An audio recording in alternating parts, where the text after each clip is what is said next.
Hey guys, welcome to target Sarkari Naukri. मैं Harshad Ali. Indian history यानी भारतीय इतिहास का मॉक टेस्ट नंबर आप 5 देख रहे हैं, जिसमें आज हम डिस्कस करेंगे स्वतंत्रता आंदोलन से पूछे जाने वाले सभी इंपॉर्टेंट क्वेश्चंस को। ये सारे क्वेश्चंस आपके अपकमिंग एग्जाम जैसे खंड शिक्षा अधिकारी, यूपी पीसीएस, लेखपाल, सुपरटेट के लिए बेहद खास हैं। आज के मॉक टेस्ट की शुरुआत एक सिंपल क्वेश्चन से करेंगे। तो चलिए पहला क्वेश्चन देखिए, वीडियो को लाइक कर दीजिएगा। महात्मा गांधी किस वर्ष दक्षिण अफ्रीका से भारत वापस लौटे थे? महात्मा गांधी वर्ष 1915 और दिन था 9 जनवरी। 9 जनवरी 1915 को दक्षिण अफ्रीका से भारत वापस आए थे। और अगर आपसे सवाल पूछे महात्मा गांधी ने अपने जीवन के कितने वर्ष दक्षिण अफ्रीका में बिताए थे, साल 1893 से लेकर के 1915 तक लगभग 22 वर्ष का समय गांधी जी ने दक्षिण अफ्रीका में बिताया। वहीं पर इन्होंने बैरिस्टर की यानी वकालत की पढ़ाई की और वहीं पर प्रैक्टिस भी की थी। तो दक्षिण अफ्रीका में वो पहले भारतीय बैरिस्टर हुआ करते थे। अगर हम भारतीय राजनीति की बात करें, गांधी जी का जो इन्वॉल्वमेंट या गांधी जी की एंट्री जब हुई थी भारतीय राजनीति में, तो सबसे पहले ये गोपाल कृष्ण गोखले के संपर्क में आए थे और गोपाल कृष्ण गोखले को ही गांधी जी ने अपना राजनीतिक गुरु बना लिया था। एक क्वेश्चन पूछा जाता है, इनमें से कौन या निम्नलिखित में से कौन गांधी जी के राजनीतिक गुरु हुआ करते थे? Answer is Gopal Krishna Gokhale. तो पहले क्वेश्चन, महात्मा गांधी जी किस वर्ष दक्षिण अफ्रीका से जो है भारत वापस लौटे थे? 9 जनवरी 1915 को। पहले क्वेश्चन का आंसर हो जाएगा ए ऑप्शन। जिस तरह से हमने इंडियन हिस्ट्री का थ्योरी का कोर्स कंप्लीट किया था, जिस ऑर्डर में किया था, वैसे ही ऑर्डर में आपको क्वेश्चंस भी यहाँ देखने को मिलेंगे। सेकंड क्वेश्चन की तरफ चलेंगे। दक्षिण अफ्रीका से लौटने के पश्चात गांधी जी ने प्रथम सफल सत्याग्रह कहाँ से शुरू किया था? गांधी जी 1915 में दक्षिण अफ्रीका से भारत लौटे थे। साल 1916 में एक अधिवेशन हुआ था, लखनऊ अधिवेशन। लखनऊ अधिवेशन 1916 में हुआ था। इसमें राजकुमार शुक्ल ने गांधी जी को चंपारण आने के लिए रिक्वेस्ट किया था, आग्रह किया था, उनको बुलाया था। एक्चुअली उनके बुलाने का पर्पस क्या था? बिहार का एक जिला था चंपारण। चंपारण जिले में किसानों को लेकर एक प्रॉब्लम थी, या किसानों को जो ज़मीनें हुआ करती थी, उन किसानों की ज़मीनों पर अंग्रेज़ों ने उसके 3/20 हिस्से पर नील की खेती को कंपलसरी कर रखा था। तो जो चंपारण के किसान थे, उन किसानों की ज़मीनों के 3/20 हिस्से पर नील की खेती करना अनिवार्य था। इस पद्धति को 3 कठिया पद्धति कहा जाता था। इसी प्रॉब्लम को लेकर गांधी जी आते हैं कहाँ? चंपारण। और इस पहला अपना सफल सत्याग्रह यहीं से शुरू करते हैं और इस जिस सत्याग्रह को करते हैं, इस प्रॉब्लम को वो रिजॉल्व कर लेते हैं, यानी इस खेती वाले प्रॉब्लम को, इस समस्या को वो हटा लेते हैं। तो ऑप्शन सी इसका सही रहेगा, चंपारण से। अगर आपसे पूछे इनमें से क्वेश्चन ऐसे बनता है कि प्रथम गांधी जी का प्रथम सफल सत्याग्रह किससे संबंधित था? आंसर होगा नील की खेती से संबंधित था। कहाँ से हुआ था? चंपारण से शुरू हुआ था। चंपारण कहाँ पर है? बिहार में। Option C. नेक्स्ट सवाल की तरफ। गांधी जी देखिए, दक्षिण अफ्रीका में जब गांधी जी रह रहे थे, उस अवधि में महात्मा गांधी ने निम्न में से किस पत्रिका का प्रकाशन किया था? 1893 में गए थे गांधी जी दक्षिण अफ्रीका और 1894 में गांधी जी ने दक्षिण अफ्रीका में नटाल इंडियन कांग्रेस की स्थापना की। नटाल इंडियन कांग्रेस की स्थापना की थी और उन्होंने जो है इंडियन ओपिनियन नामक एक अखबार भी निकाला था, इंडियन ओपिनियन अखबार। इसको आप याद रखेंगे और ये बहुत इंपॉर्टेंट है। तो इसी पत्रिका का प्रकाशन भी इन्होंने किया था। ऑप्शन डी इसका सही आंसर रहेगा। देखिए अगला क्वेश्चन देखिए, गांधी जी के नेतृत्व में किया गया प्रथम जन आंदोलन कौन सा था? तो असहयोग आंदोलन गांधी जी के नेतृत्व में किया जाने वाला पहला जन आंदोलन माना जाता है। ऑप्शन ए असहयोग आंदोलन। ये जो है जलियांवाला बाग हत्याकांड और जो रोलेट एक्ट था, उसके विरुद्ध साल 1920 से 1922 में इसको चलाया गया था। ऑप्शन याद रखेंगे इसका, ए ऑप्शन करेक्ट है। अगले सवाल की तरफ चलें। निम्नलिखित घटनाओं को उनके काल क्रम अनुसार बताना है आपको व्यवस्थित करके। पहली घटना चोरा चोरी कांड है, जलियांवाला बाग हत्याकांड है। इनके वर्ष आप देख लीजिए, किस वर्ष में कौन सा हुआ।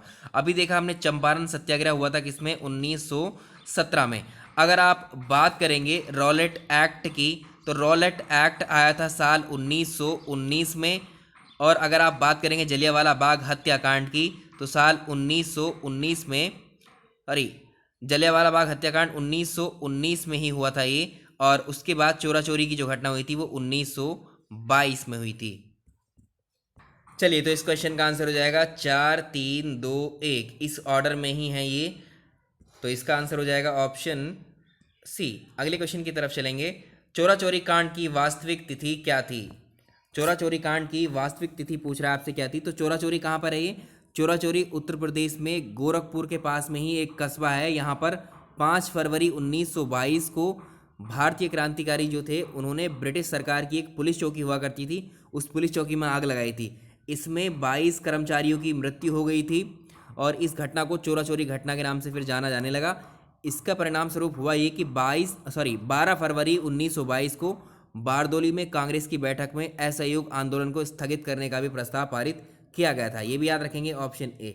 नेक्स्ट क्वेश्चन, निम्नलिखित में से किसने 1920 के नागपुर के भारतीय कांग्रेस के अधिवेशन में असहयोग आंदोलन को प्रस्तावित किया था? इसको अभी हमने पिछले ही क्वेश्चन में डिस्कस किया है। तो साल था 1920 में कलकत्ता के विशेष अधिवेशन में गांधी जी ने असहयोग का प्रस्ताव रखा था और इस प्रस्ताव के बहुत सारे मुद्दे थे जिन पर जो है जैसे मोतीलाल नेहरू थे, लाला लाजपत राय थे, कुछ मुद्दों पर इन्होंने विरोध भी किया था। लेकिन जब इसका नागपुर अधिवेशन हुआ 1920 का, इसमें CR दास ने स्वयं इस प्रस्ताव को प्रस्तावित किया था। इस अधिवेशन की अध्यक्षता की थी C विजय राघवाचारी ने। तो इस प्रस्ताव के साथ में ही स्वराज की मांग भी रखी गई थी। तो ऑप्शन ए इसका हो जाएगा सही आंसर। अगर आपसे पूछे कि बारदोली जो असहयोग आंदोलन था, उस असहयोग आंदोलन को स्थगित करने का प्रस्ताव कब पारित किया गया था? 12 फरवरी 1922 को बारदोली में जो कांग्रेस की बैठक हुई थी उसमें। ठीक है, तो इसका आंसर हो जाएगा CR दास, ऑप्शन ए सही आंसर है। अगले क्वेश्चन की तरफ, स्वराज पार्टी का गठन जो है किसकी असफलता के बाद में किया गया था? चोरा चोरी की जो घटना हुई थी उसके कारण गांधी जी द्वारा असहयोग आंदोलन को वापस लेने से कुछ जो कांग्रेस के नेता थे वो नाराज थे। तो गांधी जी ने इस निर्णय के फलस्वरूप क्या किया, कांग्रेस के जो CR दास थे और जो मोतीलाल नेहरू थे, 1 जनवरी 1923 को इलाहाबाद में इन दोनों लोगों ने, देखिए CR दास और मोतीलाल नेहरू, इन दोनों ने मिलकर 1 जनवरी 1923 को इलाहाबाद में ही स्वराज पार्टी का गठन कर लिया था। इसके अध्यक्ष थे कौन? CR दास, और महासचिव थे मोतीलाल नेहरू। तो इसका आंसर हो जाएगा ऑप्शन ए। स्वराज पार्टी का गठन किसकी सफलता के बाद हुआ था? ये हुआ था चोरा चोरी असहयोग आंदोलन के बाद। देखिए नेक्स्ट क्वेश्चन, निम्नलिखित में से खिलाफत आंदोलन का परिणाम इनमें से क्या था? तो खिलाफत मूवमेंट जो चला था वो मेनली जो मुस्लिम्स थे, मुस्लिम्स के द्वारा चलाया हुआ ये एक आंदोलन था। ये क्यों चलाया गया था? जो ब्रिटिश सरकार थी उसमें जो तुर्की का एक खलीफा हुआ करते थे तुर्की के, उनके विरुद्ध मिसबिहेव किया गया था ब्रिटिश सरकार के द्वारा, इसीलिए खिलाफत मूवमेंट चलाया गया था। तो गांधी जी ने इस खिलाफत मूवमेंट को हिंदू मुस्लिम एकता का एक गोल्डन चांस माना था और आगे चलकर ये आंदोलन जो है मुस्लिम एकता के रूप में जो है सामने उभर करके आया था और इसीलिए इसका आंसर हो जाएगा ऑप्शन ए। हिंदू मुस्लिम मतभेदों में इस खिलाफत आंदोलन के बाद में कमी आई थी, ऑप्शन ए। नेक्स्ट क्वेश्चन की तरफ, निम्नलिखित में से किसे देशबंधु के नाम से जाना जाता है? कौन थे प्रसिद्ध देशबंधु के नाम से? ये थे CR दास या चित्तरंजन दास। तो चित्तरंजन दास को देशबंधु के नाम से जाना जाता है। देशबंधु का तात्पर्य होता है द फ्रेंड ऑफ नेशन, ठीक है, इसको याद रखेंगे। नेक्स्ट क्वेश्चन, अखिल भारतीय खिलाफत सम्मेलन 1919 का अध्यक्ष किसे चुना गया था? तो ये थे 23 नवंबर 1919 को दिल्ली में अखिल भारतीय खिलाफत कमेटी का अधिवेशन हुआ। गांधी जी इसके अध्यक्ष बनाए गए थे। ऑप्शन ए इसका सही आंसर है। और इस आंदोलन को शुरू करने वाले कौन थे? अली बंधु थे। अली बंधु कौन थे? मौलाना मोहम्मद अली और शौकत अली। ऑप्शन ए सही आंसर। नेहरू रिपोर्ट इनमें से किसने तैयार की थी? तो भारत के संविधान का प्रारूप तैयार करने के लिए एक समिति का गठन किया गया था। इसके अध्यक्ष थे मोतीलाल नेहरू। तो इस समिति ने जो रिपोर्ट तैयार की थी उसी रिपोर्ट को नेहरू रिपोर्ट कहा गया। साल 1928 में बनी। इस समिति में 2 मुस्लिम थे, 2 मुस्लिमों को मिलाकर कुल 9 सदस्य हुआ करते थे। चलिए, तो इसका और इसी नेहरू रिपोर्ट में जो है डोमिनियन स्टेट का लक्ष्य भी रखा गया था। डोमिनियन स्टेटस का भी लक्ष्य इसी वाली रिपोर्ट में शामिल किया गया था। तो मोतीलाल नेहरू को कहेंगे ML नेहरू, मोतीलाल नेहरू। देखिए सारे ऑप्शंस में नेहरू से ही संबंधित है, तो बहुत ध्यान से देखिएगा। मोतीलाल नेहरू इसका ऑप्शन हो जाएगा ए, सही आंसर है बिल्कुल।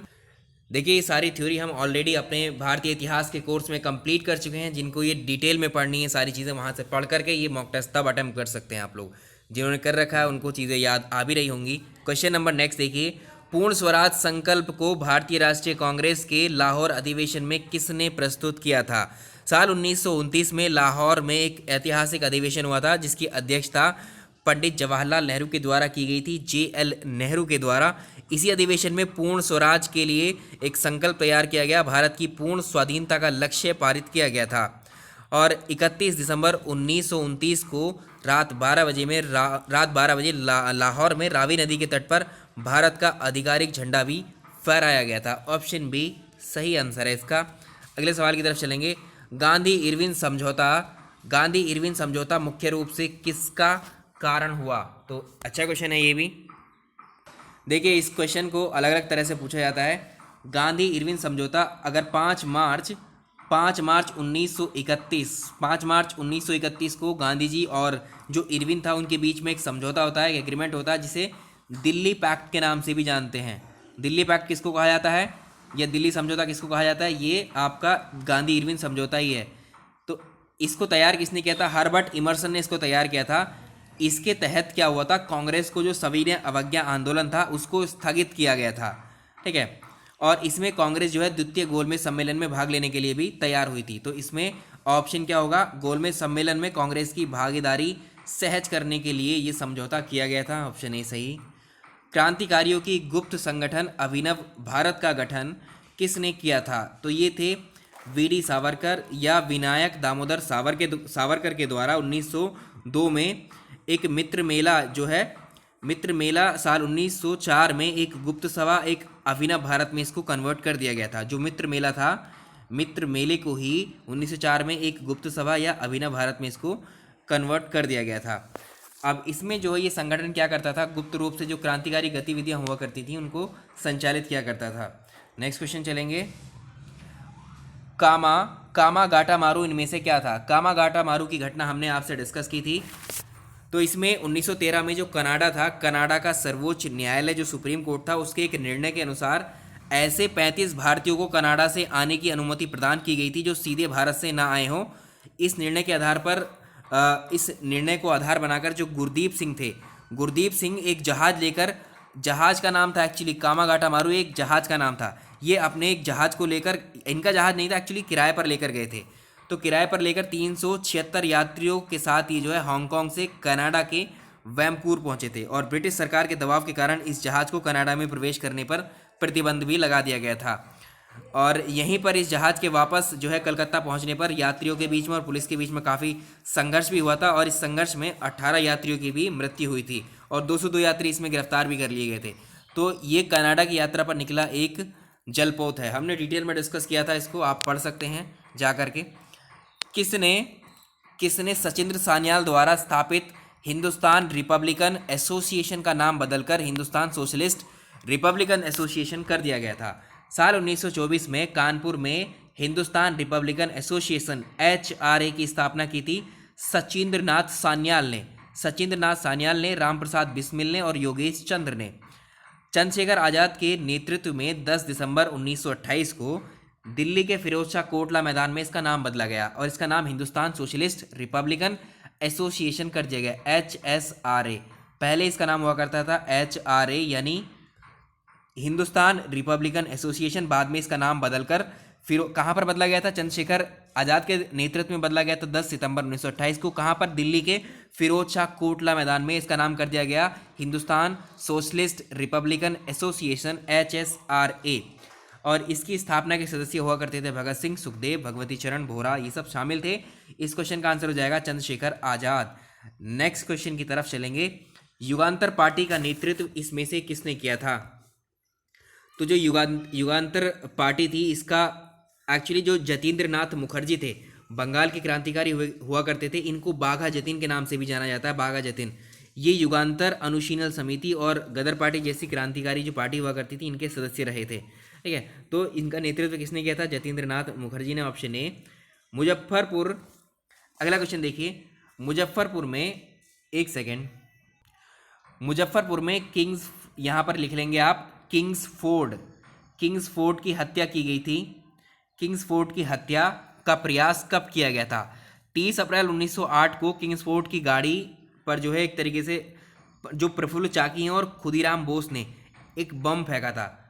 साल था 1908। 30 अप्रैल 1908 को जो किंग्स फोर्ड की गाड़ी थी उस पर प्रफुल्ल चाकी थे और खुदीराम बोस, इन दो व्यक्तियों ने बम फेंका था इनकी गाड़ी पर जब वो यूरोपियन क्लब से बाहर निकल रहे थे। तो इसका आंसर हो जाएगा ए। लाहौर षड्यंत्र कांड में निम्नलिखित में से किस क्रांतिकारी को फांसी नहीं हुई थी? तो लाहौर षड्यंत्र केस के तहत गवर्नर जनरल के द्वारा जो गठित विशेष ट्रिब्यूनल था उसने 14 फरवरी 1931 को भगत सिंह, राजगुरु और सुखदेव को फांसी की सजा सुनाई थी। कितने व्यक्ति को? 3 लोगों को। जबकि बटुकेश्वर दत्त जो थे इनको जो है काला पानी की सजा देकर सेलुलर जेल भेजा था। सेलुलर जेल कहाँ पर है? अंडमान में है। ऑप्शन ए सही आंसर है। स्वतंत्रता आंदोलन में क्रांतिकारी आतंकवादियों का पहला महत्वपूर्ण साहसिक कार्य जो कि बर्रा डकैती था, वो स्थान कहाँ पर था? तो देखिए, धन को एक तरीके से इकट्ठा करने के लिए, धन की व्यवस्था करने के लिए पैसे की 1908 में जो पूर्वी बंगाल थे, पूर्वी बंगाल में बर्रा डकैती कांड को जो है एक तरीके से जो पुलिन बिहारी दास थे, पुलिन बिहारी दास ने अंजाम दिया था, इसको लीड किया था, इसको याद रखेंगे। और ये कहाँ पर हुआ था? पूर्वी बंगाल में। ऑप्शन सी इसका सही आंसर है। अगले क्वेश्चन की तरफ, बारिंदर कुमार घोष के क्रियाकलापों ने एक गुप्त क्रांतिकारी संगठन को बंगाल में जन्म दिया था, उसका नाम बताना है। तो अनुशीलन समिति एक क्रांतिकारी संगठन था, इसका गठन बंगाल में बारिंदर कुमार घोष ने किया था। इसका आंसर हो जाएगा ए। ऑप्शन सही आंसर है। निम्नलिखित सत्याग्रह में से किसका नेतृत्व महात्मा गांधी ने नहीं किया था? तो गांधी जी ने 1918 में खेड़ा सत्याग्रह, सविनय अवज्ञा आंदोलन का नेतृत्व 1930 में, भारत छोड़ो आंदोलन का नेतृत्व 1942 में किया था। जबकि गुजरात में स्थित जो बारदोली है, बारदोली के किसानों ने जो है सरकार के द्वारा बढ़ाए गए जो कर था 30% बढ़ाया था, इसके विरोध में सरदार वल्लभ भाई पटेल के नेतृत्व में क्या किया था? ये आंदोलन किया था। कौन सा? बारदोली सत्याग्रह। ये किसके नेतृत्व में हुआ था? सरदार वल्लभ भाई पटेल के। बाकी तीनों जो हैं ये गांधी जी के नेतृत्व में हुए थे। निम्नलिखित में से किस सत्याग्रह आंदोलन में गांधी जी ने प्रत्यक्ष रूप से भाग नहीं लिया था? तो वाईकॉम सत्याग्रह, त्रावणकोर, केरल में जो निम्न जाति के लोग थे, निम्न जातियों के लोगों को मंदिर में प्रवेश और मंदिर के आसपास जो सड़कें थीं उनके उपयोग को लेकर के ये हुआ था सत्याग्रह। तो गांधी जी ने वाईकॉम सत्याग्रह में प्रत्यक्ष रूप से भाग नहीं लिया था, जबकि खेड़ा सत्याग्रह, राजकोट और असहयोग में गांधी जी ने नेतृत्व स्वयं किया था। तो इसका आंसर हो जाएगा वाईकॉम सत्याग्रह। नेक्स्ट देखिए, जियातरंग आंदोलन कहाँ से शुरू हुआ था? जियातरंग आंदोलन सविनय अवज्ञा आंदोलन के दौरान मणिपुर में ही शुरू हुआ था। इस आंदोलन में जनजातियों की सक्रिय भागीदारी थी उस वक्त। तो इसका आंसर हो जाएगा ऑप्शन ए, नागालैंड में इसको शुरू किया गया था। सॉरी, ऑप्शन सी देखिए, ऑप्शन सी इसका सही आंसर हो जाएगा, मणिपुर में।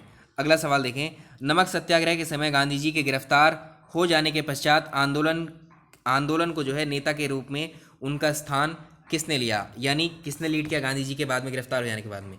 तो नमक सत्याग्रह के समय गांधी जी की गिरफ्तारी जब हुई थी, इस समय आंदोलन के नेतृत्व जो है अब्बास तैयब जी को मिला था। ये गुजरात के ग्रैंड ओल्ड मैन कहे जाते हैं, याद रखिए, गुजरात के ग्रैंड ओल्ड मैन कौन है? अब्बास तैयब जी। तो नमक सत्याग्रह में गांधी जी की गिरफ्तारी हुई थी शोलापुर में, बाद में अब्बास तैयब जी ने इस आंदोलन, नमक आंदोलन का एक तरीके से इसको लीड किया था। ऑप्शन ए सही रहेगा। अगले सवाल की तरफ चलेंगे, आचार्य विनोबा भावे किस आंदोलन में भाग लेने के लिए पहली बार गिरफ्तार हुए थे? आचार्य विनोबा भावे ने गांधी जी द्वारा संचालित बहुत सारे आंदोलनों में पार्टिसिपेट किया था। साल 1930 में सविनय अवज्ञा आंदोलन में भाग लेने के दौरान पहली बार गिरफ्तारी हुई थी इनकी। ऑप्शन सी सही आंसर है, बिल्कुल। अगला क्वेश्चन देखें, नेक्स्ट क्वेश्चन देखिए, निम्नलिखित में से किस गोलमेज सम्मेलन में भारतीय राष्ट्रीय कांग्रेस की प्रतिनिधि के रूप में महात्मा गांधी ने प्रथम बार भाग लिया था? तो द्वितीय गोलमेज सम्मेलन हुआ था, इसमें भारतीय राष्ट्रीय कांग्रेस के प्रतिनिधि के रूप में पहली बार गांधी जी ने भाग लिया था। इस सम्मेलन में कुल 21 लोगों ने भाग लिया था और ये सम्मेलन लंदन में हुआ था 17 दिसंबर 1931 से 17 सितंबर से चला था ये 7 दिसंबर तक। इसकी असफलता पर, इसकी जो ये सम्मेलन था, इसकी असफलता पर गांधी जी ने कहा था, ये स्टेटमेंट ये पूछा जाता है एग्जाम्स में आपके, कि मैं खाली हाथ अवश्य लौटा हूँ परंतु मैंने अपने देश की इज्जत को बट्टा नहीं लगने दिया। इसको याद रखेंगे। तो कांग्रेस के एकमात्र, तो इसमें जो है कांग्रेस के एकमात्र प्रतिनिधि के रूप में गांधी जी ने पार्टिसिपेट किया था। नेक्स्ट क्वेश्चन, अगला सवाल देखिए, भारत छोड़ो आंदोलन का नेतृत्व इनमें से किसने किया था? ये क्वेश्चन तो आप जानते ही हैं। 8 अगस्त 1942 को गांधी जी के नेतृत्व में भारत छोड़ो आंदोलन शुरू किया गया था। ऑप्शन सी इसका सही आंसर रहेगा। अगला सवाल देखें, निम्नलिखित में से किसने गांधी जी के आंदोलनों को राजनीतिक फिरौती कहा था? तो लॉर्ड लिनलिथ लॉर्ड जो है लिनलिथ को जो है गांधी जी के आंदोलन जो हुआ करते थे उनको राजनीतिक फिरौती कहा करता था ये। नेक्स्ट क्वेश्चन चलेंगे। 14 जुलाई 1942 को कांग्रेस कार्य समिति द्वारा भारत छोड़ो आंदोलन का प्रस्ताव कहां पर पारित किया गया था? 14 जुलाई 1942 को कांग्रेस कार्य समिति की बैठक वर्धा में हुई थी, ऑप्शन बी। यहीं पर कांग्रेस कार्य समिति द्वारा अंग्रेजों भारत छोड़ो का प्रस्ताव पारित हुआ। इसे वर्धा प्रस्ताव भी कहते हैं, याद रखिएगा। एंड नेक्स्ट क्वेश्चन, भारत छोड़ो आंदोलन के समय निम्नलिखित में से किसने कांग्रेस रेडियो का प्रसारण किया था? ये थी उषा मेहता ने भारत छोड़ो आंदोलन के समय अपने सहयोगियों के साथ में बंबई में 14 अगस्त 1942 को खुफिया कांग्रेस रेडियो प्रारंभ किया था। इस समय ऑप्शन ए सी हो जाएगा, उषा मेहता। अगला क्वेश्चन और आज का लास्ट क्वेश्चन देखिए। निम्नलिखित में से किसने गांधी जी के आंदोलनों को, ये हो चुका है ऑलरेडी। नेक्स्ट देखिए, अमेरिकी पत्रकार जो महात्मा गांधी जी के साथ भारत छोड़ो आंदोलन के दौरान उनके साथ थे, उसका नाम बताना है। तो लुइस फिशर, इंपॉर्टेंट क्वेश्चन है। लुइस फिशर एक अमेरिकी पत्रकार थे जो भारत छोड़ो आंदोलन के दौरान महात्मा गांधी के साथ थे साल 1942 में। आखिरी क्वेश्चन देखिए आज का, इनमें से किसने कहा था अच्छा शासन सुशासन का स्थापन नहीं है? स्वामी दयानंद सरस्वती की किताब थी एक सत्यार्थ प्रकाश। ये पूछा जाता है कि सत्यार्थ प्रकाश को किसने लिखा है? स्वामी दयानंद सरस्वती ने। इसमें इन्होंने कहा था कि बुरे से बुरा देशी राज्य अच्छे से अच्छे विदेशी राज्य से अच्छा होता है। तो अच्छा शासन स्वशासन का स्थापन नहीं है। तो एनी बेसेंट के अनुसार दयानंद सरस्वती ने ही सबसे पहले भारतवासियों के लिए ये वाला नारा भी इन्होंने ही दिया था। तो option Swami Dayanand Saraswati, option C. तो ये सारे थे भारतीय स्वतंत्रता से संबंधित हमारे क्वेश्चंस। इसके बाद में 2 मॉक टेस्ट और करेंगे। आज कोशिश करेंगे दोनों मॉक टेस्ट को कंप्लीट करेंगे मॉडर्न इंडिया के, ठीक है। उसके बाद हम मेडिवल इंडिया के मॉक टेस्ट करेंगे, उसके बाद हम प्राचीन भारत के मॉक टेस्ट करेंगे। Thank you so much. Like कर दीजिएगा वीडियो को।